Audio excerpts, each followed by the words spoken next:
বড়ি ভাজলাম, বড়িটা ভেজে তুলে নিলাম। নিয়ে একটু কালো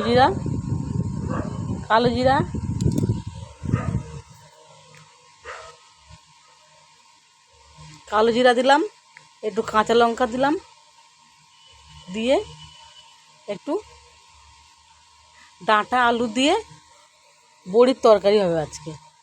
খুব সুন্দর লাগে, খেয়ে দেখবেন আপনারা, খুব সুন্দর, খুব স্বাদ হয়। এই বড়ি দিয়ে আর ডাঁটা দিয়ে তরকারি করলে তো খুব সুন্দর হয়। আর ডাঁটা আলু, হলুদ দিলাম, নুন দিলাম, দিয়ে একটু কষতে থাকলাম। তারপরে ভালো করে কষিয়ে ভালো করে নাড়াচাড়া করলাম, একটু ভালো করে কষালাম। না কষালে তো তরকারিটা টেস্টি হয় না। খুব টেস্ট। বড়ি দিয়ে আপনারা খেয়ে দেখবেন, বড়ি ডাঁটা আলু তরকারি দিয়ে খেয়ে দেখবে, খুব সুন্দর।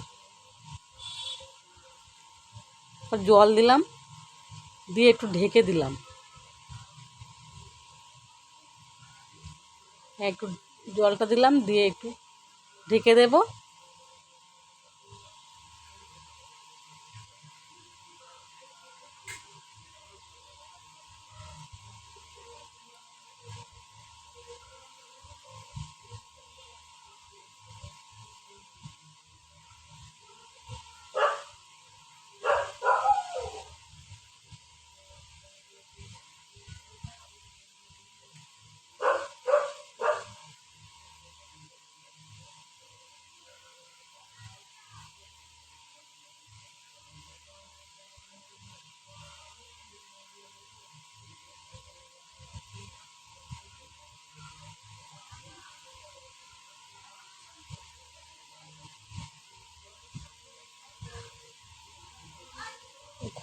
খুলে একটু বড়ি দিলাম, একটু সামান্য চিনি দিলাম তরকারিটা টেস্টি হওয়ার জন্য।